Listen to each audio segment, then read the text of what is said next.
Hey everybody, today I am going to be reviewing Lolita. This film came out in 1962. It was written and directed by Mr. Stanley Kubrick. This is his sixth feature-length film, I believe, and it came after Spartacus, which of course was a very big film for him, but when you look at his entire filmography, I would say it's the one that has maybe his least, it's maybe his least auteur, or it has the least amount of his point of view in it. And I think a huge reason for that is because he was brought in sort of last minute after the original director was fired. Kubrick really struggled, I think, to be able to make that film cohesive while also maintaining a very distinct style that is his own. I know that he had a lot of friction, creative kind of friction between him and Kirk Douglas, who's the star of the film, whom he worked with previously in Paths of Glory. So I think that by the time he got to Lolita and he had more creative control, he really wanted to own that and really wanted to make the project his own. The only problem is that the book that it's based on, of course, the subject matter of it is quite controversial, and certainly was quite controversial in its day. And of course, translating that to film would be quite difficult, especially in 1962 in Hollywood. So he was censored yet again by the studios, and they had to tone down a lot of the elements of the film, or the sexual elements of the film, and he just kept getting dialed back, and it frustrated him, understandably. And of course, he's famously said, had he known that there would be so many restrictions on the film that he was making, he would never have made it. There is a part of me that does wish that Kubrick had been able to have free reign on this project, had really been able to make the movie that he wanted to make. I think that the movie would have turned out very different than how it actually did turn out, without question.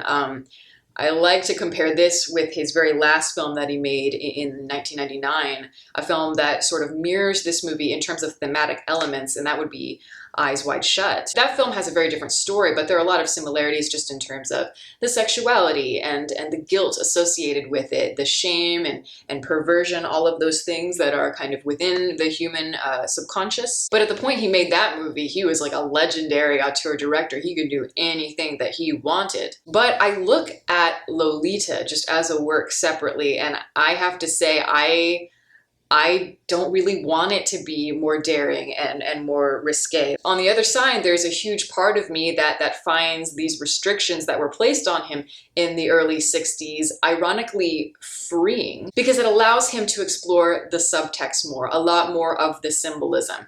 And it allows him to explore the nature of human beings through the humor and through implication and through innuendo and ultimately satire. For me personally, I know that a lot of people might disagree with me, but I think that this film is way better than Eyes Wide Shut. Eyes Wide Shut has a lot of interesting things about it, without question. Of course, it's very hypnotic, psychedelic even, and very abstract and dreamlike, exploring the themes of sexuality, again, more visually and through the immersion and the experience of it. But the way that he employs all that, for me, when you look at the heart of it, if you strip all of that away and you have the heart of it, which is, you know, the sexuality and love and relationships, human behavior, it does feel skeletal and shallow. And I have complaints about a lot of films that he made, you know, that same complaint about a lot of the movies he made post 2001. He couldn't be literal with Lolita. He had to look inward to discover a lot of the subtext and what he wanted to convey. When I watch Lolita, I feel a lot of things. You feel like there's a lot of emotions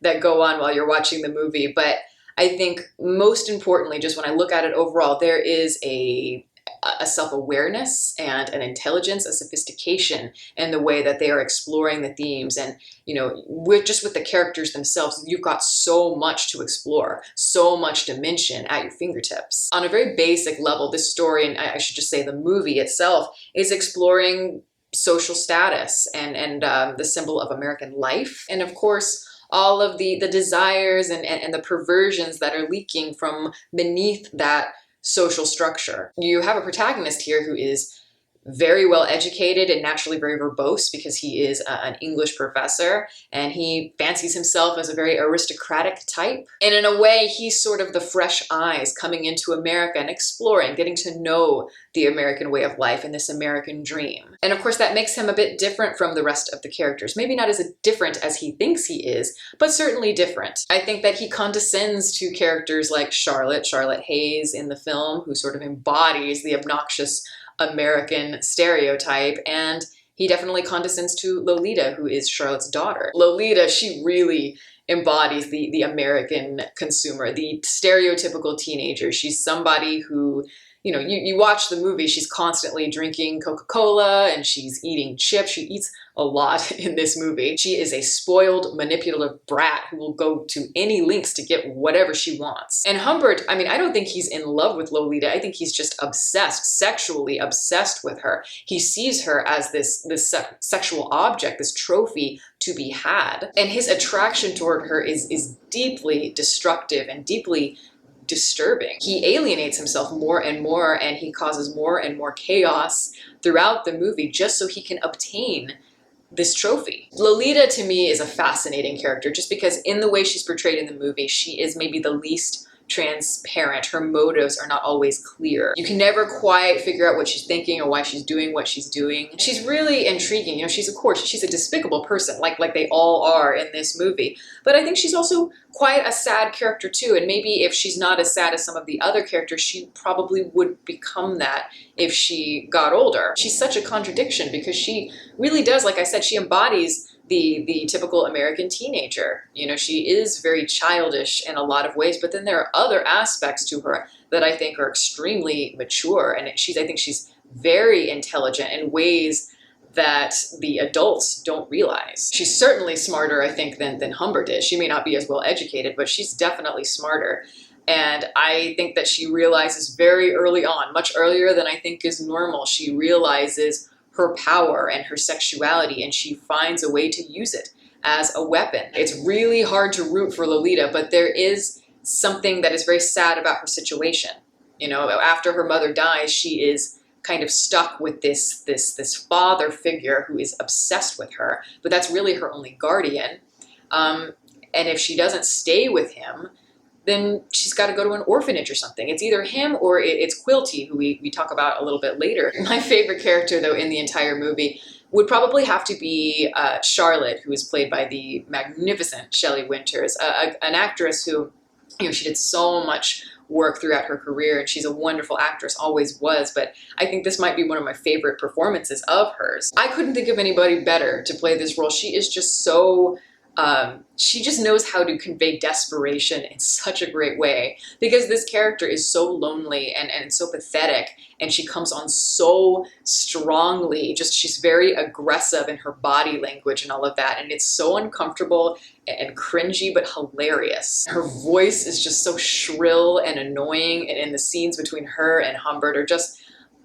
yeah, like I said, I say this a lot, but yeah, it's very uncomfortable. This whole film is just slightly off and slightly uncomfortable. But I think that what she has as an actress, which is key for this role, is being able to find the humor in that desperation, as well as finding the humor in the melodrama, so that she can transition very easily into the pain, into the darker sides of the character. Her eyes have always had this jaded, sort of worn out quality to them that really contributes to the character and to the sadness in her performance, which is, of course, is this woman who's this aging, lonely widow. Yeah, she might be on a basic level, just as a personality, the easiest one to detest or the easiest one to be annoyed by at first. But I honestly find her the most heartbreaking, and I sympathize with her maybe the most when she discovers in the diary that Humbert has, when she discovers that he's, in love with her daughter. Just the way that she conveys that shock and that disgust and that sadness is really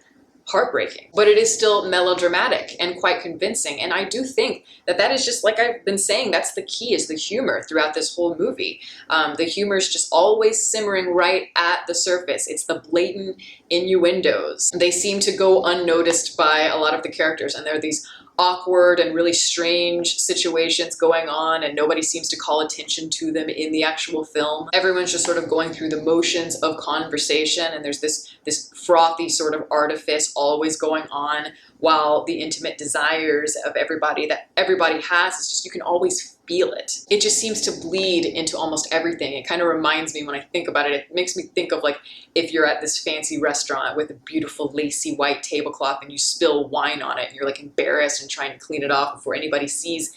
You can't. It's always going to be there. And that's kind of how I see the shame and the desires of everybody in this movie. And that is just the beauty of satire. And Kubrick does satire a lot in his films. And I think the way that he approaches satire and just filmmaking in general it's in a way that's very cold and it's very distant, as I've said many times when I've reviewed Kubrick films. And I think he uses the humor to highlight just how lame and irrational we are as a species, while also maintaining that distance with the camera, which in a way makes it even more disturbing and more sad. I would say his style is maybe less overt in this particular film than you see in other times, but I think it's just the right amount. I love the way he's exploring sexuality in other ways through the humor of the dialogue and the innuendos. One of my favorite moments like that would be when Humbert takes Lolita back from Camp Climax. It is called Camp Climax, I'm not kidding. And he doesn't tell Lolita that her mother is dead because he wants to go and fuck her in a hotel. He wants this to be the night, this magical moment that he's been building up in his mind for such a long time, and he's wanting everything to fall into place. But, you know, as a lot of you know, anytime you build up some sexual experience with someone that you want to have and you're just thinking about it and thinking about it, when it actually happens, is it ever as good as you hope? No. And when he and the other guy bring in that cot and they're trying to unfold it so he can sleep on it and not wake up Lolita in the hotel room, it's fucking hilarious because it is, of course, it is that phallic symbol. The awkwardness of the whole like can't get it up sort of mentality. Everything is just blowing up in his face, and it's just, when you watch that scene, it's just so funny and so painfully pathetic, and it totally embodies everything that Humbert really is. All this shit is happening, and of course Lolita's just sitting pretty. She's just laying in that bed fast asleep, and yeah, I just think that's a huge metaphor for their entire relationship. But beyond the innuendos, there's an air of theatricality to the film. And there are major metaphors in this film, I think, for the romanticism of Hollywood, for the Hollywood system. And I think that the theatricality, those aspects are really embodied within the character of Clare Quilty, who is played wonderfully by Peter Sellers. Quilty and Peter Sellers, just as a performer, an iconic performer, he is blurring that line between between the performance and the whole performance art sort of thing. He almost breaks the fourth wall in some ways, but not quite. He's skirting the line between reality and fantasy. Not only does that make him a fantastic foil for the Humbert character, who is so deeply rooted in the fantasy aspects of it, but I think it also makes it interesting because the two mirror each other. Quilty, in a lot of ways, at the beginning of the film, he just seems to be this romanticized version of Humbert. At the very beginning of the movie, the first scene, there is a moment where Quilty and Humbert are playing ping pong. And Quilty is dressed in this toga. To me, that really sums up their entire relationship as well. Two men trying to one-up each other by trying to get that trophy, which is Lolita. And of course, the way Peter Sellers is doing it is through manipulation, through performance, through characterization. I don't think you could think of anybody at that time like Peter Sellers who could really bridge the diegetic and non-diegetic aspects together so well, because that adds that extra layer of cheekiness. And what is Peter Sellers if not extremely cheeky? He's constantly playing these different characters, basically becoming an actor to try to fool and manipulate Humbert. Yes, he is this famous playwright who has all of these ties to Hollywood, and Lolita, of course, is like his muse, the young actress. And Humbert even mentions Hollywood himself later in the movie. But the moment at the beginning, towards the beginning of the movie that's interesting is when he is writing in his diary about Lolita, and she walks in and he, of course, closes the diary and puts it in the drawer, and she says something to the effect of like, well, what are you doing? Like, what are you trying to hide? Are you afraid somebody's going to steal your ideas and take them to Hollywood? And there's even more of that added layer of competition between him and Quilty beyond just like masculine prowess, I guess you could say. But yeah, Humbert wants this trophy throughout the movie. The ideal and the dominating force of Hollywood and what it represents seems to be destroying those aspirations for him. But if you pierce through all that charisma that Quilty has, that Lolita falls for, that Charlotte falls for, think about the lengths that he's willing to go to for Lolita. He will perform all of these characters, put on these preposterous accents. He will do anything but actually show who he really is as a person, because perhaps he doesn't have the guts to face who he is. And he is an imposter. He is somebody who lies and cheats his way into following and stalking Humbert in order to obtain his trophy, which to me is the complete opposite of charming and charismatic. It's pathetic, but it doesn't matter to him because he discards Lolita the moment that she decides that she doesn't want to act in his porn film, or as she says, his art film, which to me doesn't really sound like the Hollywood dream that maybe he wanted or that she wanted, more the reality of things. And that's why the film really resonates. It's just that painful realism that always comes back and makes us feel empty. This movie to me basically is saying that no one is safe from their desires. No one can hide who they are. But rather than be honest with yourself or with ourselves, we use our civilized facades as tactics of manipulation. And we do that so that we can go to great lengths to have the things that we think we want so desperately. Oftentimes, the things that we think we want are not what we want. And the things that we need are right there in front of us and we never realize it. Kubrick really likes to delve into a lot of those themes, but I really like this movie in particular because it is exploring those themes in such an off-kilter but humorous way, and a very intriguing and entertaining way. I know that a lot of people really see Eyes Wide Shut as his, erotica masterwork, but I think that this movie does a better job of exploring those themes in every way. It's just, to me, more mature and just more intelligently built. I wish more people knew about this movie, and I wish more people would see it. I hadn't seen this film in a long time, and watching it this most recent time, I guess I was caught off guard. I had forgotten just how funny it is. It's much funnier than I remembered, but honestly, it's more disturbing than I remember as well. And I think that is a beautiful, strange combination if you can pull it off, and Kubrick really pulls it off here. And that is my review. Thank you all for listening. All my social media information is below. You can watch more videos here, and you can subscribe if you'd like. Catch you next time.